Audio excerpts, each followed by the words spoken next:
자, 오늘은 통합사회에 대해서 조금 공부하는 방법의 팁을 좀 드리려고 해요. 지금 우리 고등학교 처음 들어와가지고 통합사회를 접해보는 친구들이 문과적인 성향을 띠고 있는 친구들 같은 경우에는 약간 느낌이 지구과학적인 요소가 들어가 있으면은 그냥 무조건 어렵다, 재미없다 이렇게 생각하는 친구들이 좀 있는데 재미가 없는 건 사실이에요. 하지만 어렵지는 않습니다. 통합사회는 개정된 지 얼마 안 된 기본 교과고요.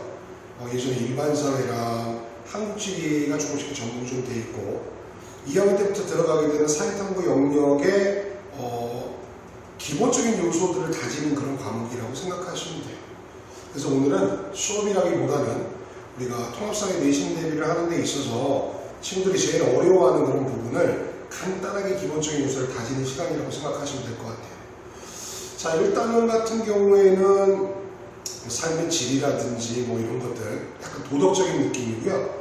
2단원부터 이제 좀 시작이 되는데 2단원은 세계의 다양한 기후랑 지역 이런 것들을 살펴보는 그런 시간인데, 자, 칠판 한번 보시면 이 기후라든지 그 지역 사람들이 어떤 삶을 살고 있는지에 대한 것들은 한 가지 개념만 딱 잡아놓으면 미리 짐작해서 유추할 수가 있습니다.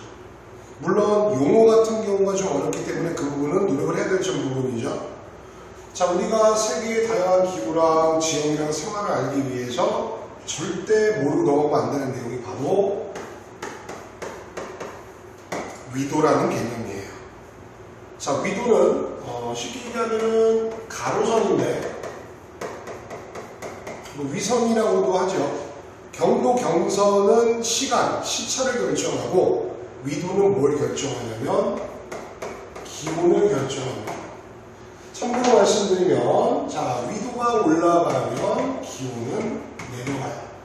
여기에서 우리가 좀 비슷한 개념이 있어서 친구들 좀 헷갈리는 경우가 있는데, 해발고도라고 하는 개념이 있어요. 해발고도는 이제 아주 쉬운 버전을 얘기하면은 산의 수직적인 높이야. 그러니까 예를 들어서 선생님이 지금 근무하고 있는 A+하고 1층과 5층 같은 경우에는 해발고도가 5층보다 높은 거죠. 위도가 높은 게 아닙니다. 위도는 A+하고 1층과 5층이 똑같아요. 그래서 만약에 이제 중학생인지 고등학생인지 알기 위해서 던지는 질문 중에 제일 기본적인 게, 러시아는 우리나라보다 일반적으로 춥나요, 덥나요? 춥죠. 물론 러시아 영토가 굉장히 넓기 때문에 사막 기후도 있어요. 좀 더운 데도 있고. 하지만 일반적으로 기온이 낮죠. 그럼 러시아는 우리나라보다 왜 기온이 낮냐면 위도가 높아서 그래요. 그냥 위에 있다라는 표현은 쓰시지 않는 게 좋습니다. 자, 마찬가지로 약간 차이는 있지만 해발고도가 높아도 기온은 내려간다는 걸 기억을 해놓으실 수 있도록 하죠. 자, 그럼 위도가 가로선이라고 얘기했는데, 자, 요걸 이제 한번 그려보도록 할게요. 자, 요거를 이해하면 다시 한번 얘기하지만 수학으로 따지면 구구단 같은 거라고 생각하시면 돼요. 구구단을 모르는 상태에서 방정식을 풀 수는 없겠죠. 친구가 있습니다. 조그맣게 그릴게요. 영도예요. 이 영도라고 하는 거는 위도가 영도인 것이고 우리는 적도라고 표현을 하죠. 자, 위도는 아까 전에 얘기했던 것처럼 가로선인데 5개로 나눠져 있어요. 물론 밑에도 똑같이 내려갑니다. 자, 이 5개는 맨 밑에가, 이건 지울게요. 열대기후입니다. 건조기후, 온대기후,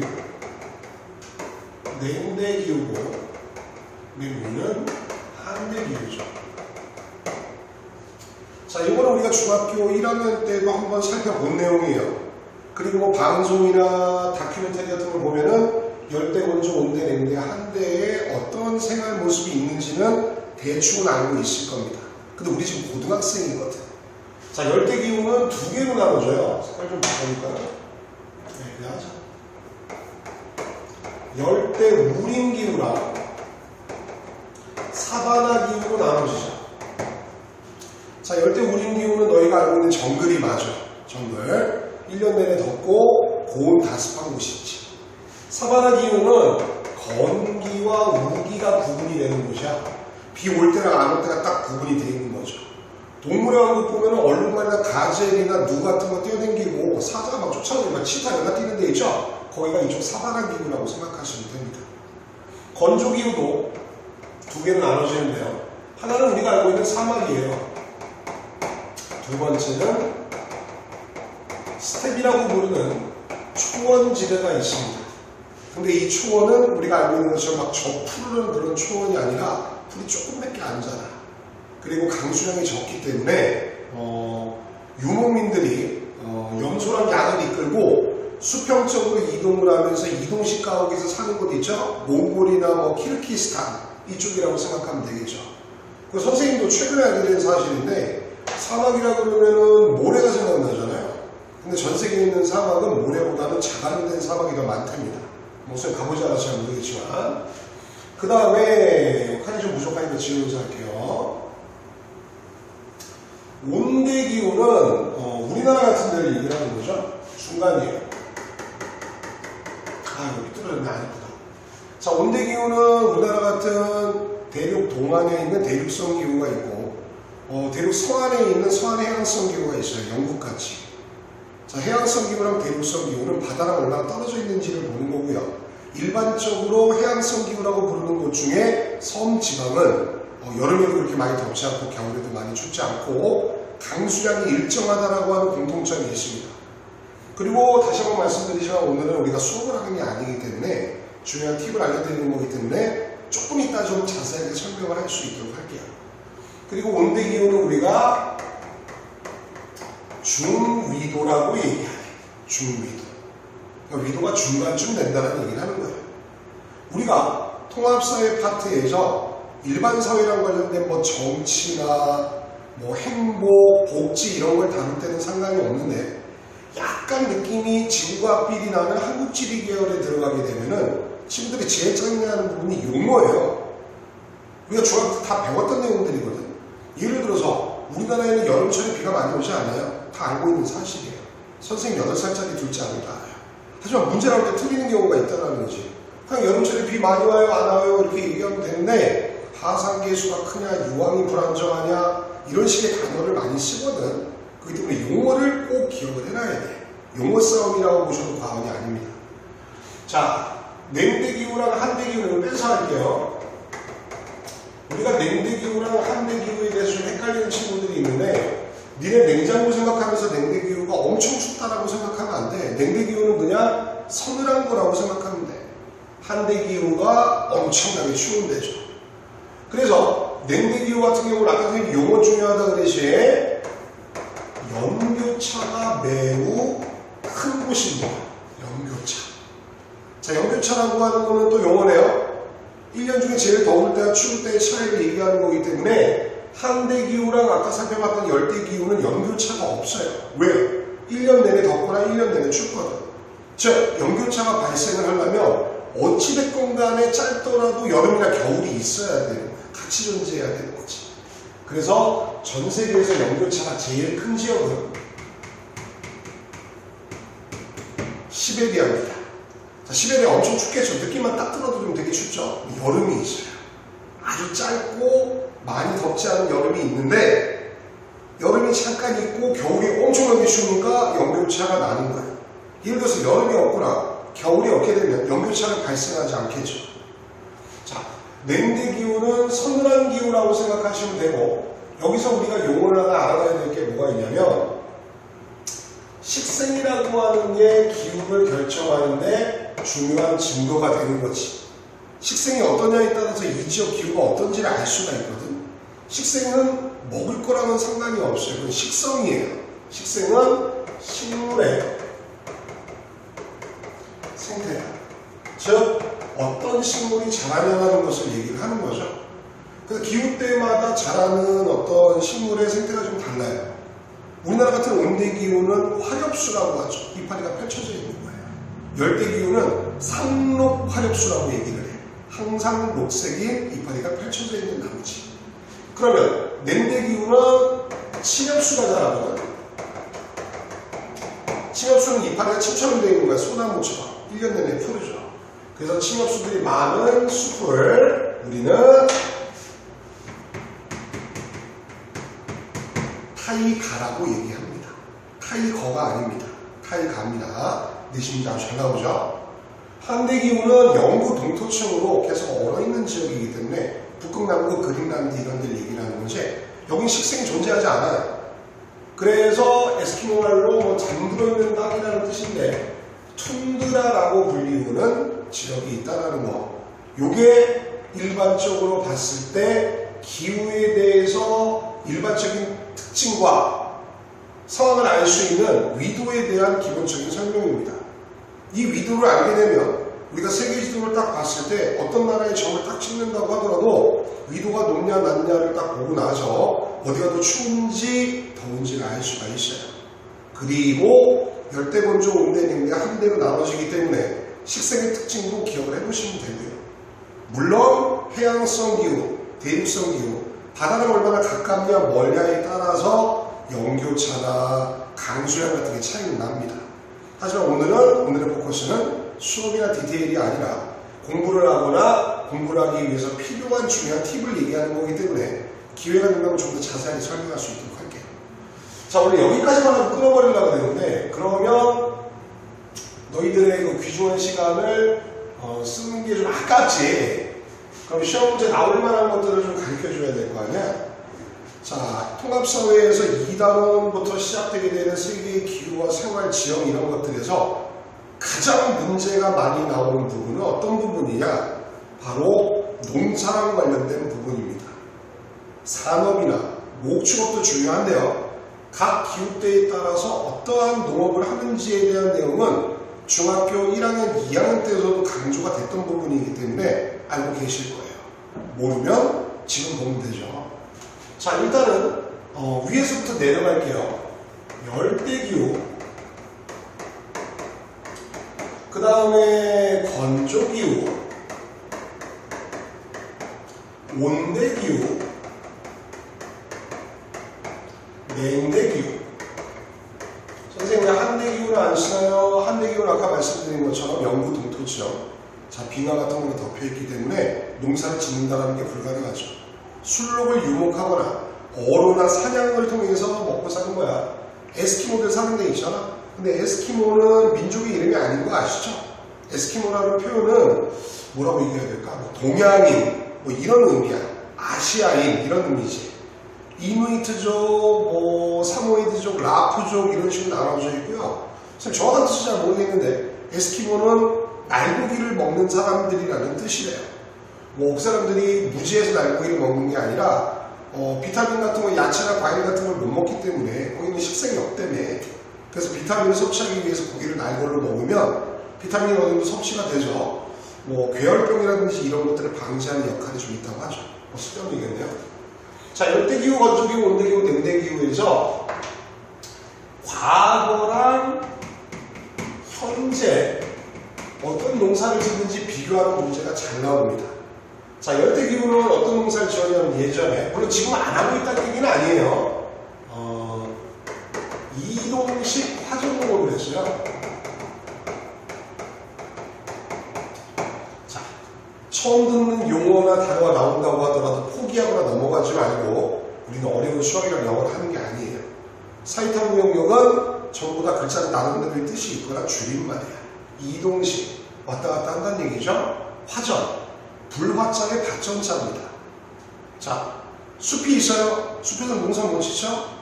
그리고 비료를 쓸만한 것들이 별로 없습니다. 그럼 일거양득으로 어떤 식으로 하냐? 불 질러버리는 거예요.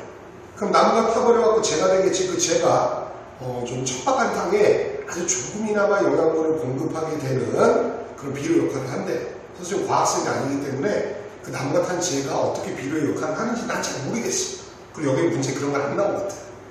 자, 이동식 화전농업을 하는데 여기서는 옛날 원주민들이 먹고 살기 위해서 하는 거기 때문에 카사바나 얌 같은 우리나라로 따지면 고구마나 감자 같은 뿌리식물 먹고 살기 위해서 농사를 지어야 돼요. 그걸 갖다 우리는 자급적 농업이라고 합니다. 자, 지금은 어떻게 하느냐? 좀 슬퍼져요. 플랜테이션 농업을 하는데요. 플랜테이션 농업은 뭐냐면 선진국의 자본과 기술, 원주민의 값싼 노동력, 그리고 열대의 비옥한 토양과 풍부한 강수량 같은 것들, 뭐 일조량 같은 것들, 이런 것들을 이용해서 대규모로 상업적 농업을 해요. 그래서 우리 꼬맹님들이 제일 좋아하는 뭐 과자랑 아이스크림 하는데 많이 들어가는 바닐라, 뭐 카카오, 그다음 사탕수수, 그다음 그건 아니지만 뭐 차, 아니면은 천연고무, 이런 것들을 대량으로 생산하는 거지. 근데 왜 슬프냐면 원주민의 값싼 노동력과 열대의 이런 아주 농작물이 잘 자라는 비옥한 토양에서 대규모로 생산해서 엄청난 이익을 얻지만 이 이익은 원주민에게 가는 게 아니라 대부분 유럽이나 아메리카 쪽에 선진국에게 돌아가게 되는 거기 때문에 좀 슬픈 개념이죠. 건조기후는 사막이랑 스텝인데 농사를 못 짓지 않나요? 얘네도 먹고 살아야 되겠죠. 사막에서 물이 있는 곳이 어디 있죠? 오아시스가 있죠. 오아시스 농업이 있습니다. 물이 나는 오아시스에서 대추야자나 밀 정도를 조금씩 생산을 했대요. 그러다가 이제 과학기술이 발달을 했겠죠. 지금 관계농업을 합니다. 이란의 카나트가 가장 대표적인 건데요. 어떤 거냐면 쉽게 설명해 드릴게요. 관계농업은 여기에 물이 없어요. 저기에 강이 있거나 아니면 지하수가 있는 곳이 근처에 있는 거예요.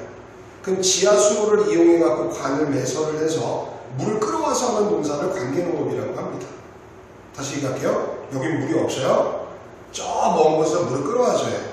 과거에는 기술이 발달하지 못해서 못했는데 지금은 하고, 건조기후에 대해서 니네가 조금 모르고 있는 게 뭐냐면, 건조기후 사막 그러면 서남아시아랑 북부아프리카 이쪽에 사하라 사막, 뭐 아타카만 사막, 뭐 고비 사막 이렇게 생각하는 건데, 사막의 전 국토 대비 제일 비율이 높은 곳은 호주죠.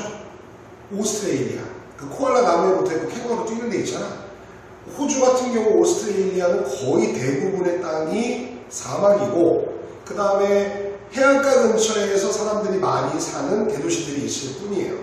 근데 그 사막에 대참정 분지라해서 지하수를 막 끌어올려가지고, 다 알겠지만 우리 대형마트 가보면 나오죠. 호주산 쇠고기, 양 이런 것들을 많이 키우는 성공 사례가 바로 이 관계농업에 해당되는 내용입니다. 자, 온대기후는 솔직히 종류가 되게 많아요. 예를 들어서 뭐 영국이나 독일 같은 데도 좀 있고, 그 다음에 우리나라도 온대기후잖아요. 벼농사지죠. 근데 여기서 우리가 좀 살펴볼 내용은 그 많은 내용들 중에 지중해성 기후라고 하는 데가 있어요. 말 그대로 지중해 근처에 있는 그런 지역인데, 여기는 기온이나 강수량이 다른 지역에 비해서 되게 특이해요. 어떻게 특이하냐? 여름엔 고온 건조합니다. 이건 조금 이해가 가죠? 여름에 고온 건조하다는 거. 근데 겨울에는 온난 습유네. 이게 좀 특이하죠? 여름에 더운 건 다 이해하잖아. 근데 여기서 이렇게 봐야 될 거는 뭐냐면 이거예요. 고온 건조. 여름에 비가 안 온다고. 어떤 기후때건 간에 농사를 지어죠? 농사를 지으니까 먹고 살겠죠. 농작물이 제일 많이 성장해야 될 시기가 여름이에요. 많은 일사량, 일조량, 뭐 햇빛이 내리쬐는 정도죠. 토지도 비옥해야 되지만 물이 있어야 되는 거 아니야. 여름에 비가 안 온다고 여기는. 근데 겨울에 좀 와. 그러면 농작물이 어떻게 해야 돼? 여름에 버텨줘야 돼. 여름에. 그러면 여기서 어떤 농사를 짓느냐? 이거는 물론 온대기후랑 냉대기후는 과거와 현재 비교는 아닙니다. 과거와 현재 비교는 열대기후랑 건조기후만 하시면 돼요. 자, 어떤 농사를 짓냐? 수목농업을 지어요. 수목농업. 자, 수목농업이라 그러니까 좀 생소한 친구들 좀 있을 텐데, 수목농업 우리나라 버전으로 바꿀까? 과수원이에요. 과수원. 자, 니는 대부분 다 대도시 출신들이고, 근데 선생님 시골 출신이거든. 그래서 과수원 같은 거 감나무나 뭐 서가나무나 배나무를 보면 비가 너무 많이 오면 안 돼요. 과일 당도가 떨어져요. 대신에 햇빛을 완전 쨍쨍해야 돼. 그게 달달하다라는 거지. 여름에 고온 건조한 데서 버티기 위해서는 쌀과 밀 같은 경우에는 뿌리가 되게 얇아요. 버틸 수가 없어요. 하지만 나무는 뿌리가 깊고 여러 개 흩어져 있는 거죠. 덩어리가 있으니까 오래 버틸 수 있는 거예요. 그리고 따뜻하고 이쪽은 햇빛이 굉장히 쨍쨍 내리는 곳이기 때문에 뭐 다 아시는 것처럼 오렌지, 포도, 올리브, 코르크 이런 것들을 재배하는 수목농업이 발달해 있고, 이 수목농업은 우리가 일반적인 생각으로 유추하기는 힘든 내용이잖아. 솔직히 뭐 추우면 밀농사, 더우면 쌀농사 이런 건 아는데 수목농업 이런 것들은 우리가 중학교 1학년 때 잠깐 한번 다뤄본 것 치고는 처음이기 때문에 기억을 해놔야 되죠. 선생님들, 학교 선생님들도 최애 문제 중에 하나예요. 냉대기후는 뭐 낙농업과 원인농업도 있지만 호남농업이라는 게 있어요. 이 냉대기후에 해당이 되는 곳 중에 유럽 쪽 지역들이 좀 있거든. 북서유럽. 니네 유럽이라 그러면은 잘 사는 선진국들도 많고 이래가지고 되게 땅덩어리가 넓거나 농사를 완전 대규모로 할 것 같죠. 근데 유럽은 땅덩어리가 그렇게 크지 않아요. 그래서 어떤 지리학자들은 유럽, 아시아 이렇게 안 하고 다 아시죠? 유라시아라고 표현하기도 하지. 평양은 그렇게 많지 않다. 근데 농사는 지어야 돼. 그럼 어떻게 해야 되냐? 토지를 굉장히 효율적으로 쓸 수밖에 없어요. 내가 갖고 있는 토지가 있습니다. 근데 이 토지의 토양 상태가 다 고르지 않죠. 솔직히. 좀 좋은 데도 있고 슬픈 데도 있고 나쁜 데도 있단 말이야. 그럼 우리가 상식적으로 생각을 해봤을 때 토양이 굉장히 좋아 여기가. 그럼 거기에서 뭐 하는 거냐? 식량작물을 재배하는 거야. 밀 같은 거. 근데 농작물이 잘하긴 잘하는데 여기 조금 안 좋아. 그럼 이제 뭐냐? 사료작물. 귀리 뭐 이런 것들이죠. 사탕 뭐 이런 것들. 그리고 여기는 땅은 땅이야. 내 땅이야. 근데 뭐 잘하진 않아요. 그럼 어떻게 하냐? 동물을 키우는 겁니다. 섞여 있는 거죠. 호남농업이에요. 자, 선생님이 아까 전에 얘기했던 것처럼 위도 하나만 제대로 알아도 세계 지도랑 지도본을 보고 나서 이 나라 저 나라 이 나라 저 나라 저 나라가 어떻게 살지 대충은 짐작이 가능하지. 왜? 추운지 더운지만 알아도 의복이나 가옥이나 식문화 같은 걸 다 알 수가 있는 거잖아. 그리고 어떠한 이유 때문에 이게 문제가 많이 나오는지 잘 모르겠는데 농사에 대한 문제가 굉장히 많이 나와요. 그래서 물론 여기 나와 있는 농사가 전부 다가 아닙니다. 하지만 여기에 나와 있는 이 농사들 과거 현재 비교, 특히 선생님은 개인적으로 강조하는 수목농업 요거를 꼭 기억해 보시고 그 다음에 이것을 바탕으로 해서 2단원, 3단원을 공부를 하신다면 우리가 처음 접하게 되는 고등학교의 통합사회라고 하는 과목을 공부하고 시험 보는데 특별하게 문제는 없을 것 같아요. 또 기회가 된다면 좀 더 자세한 설명을 해드릴 수 있도록 하겠습니다.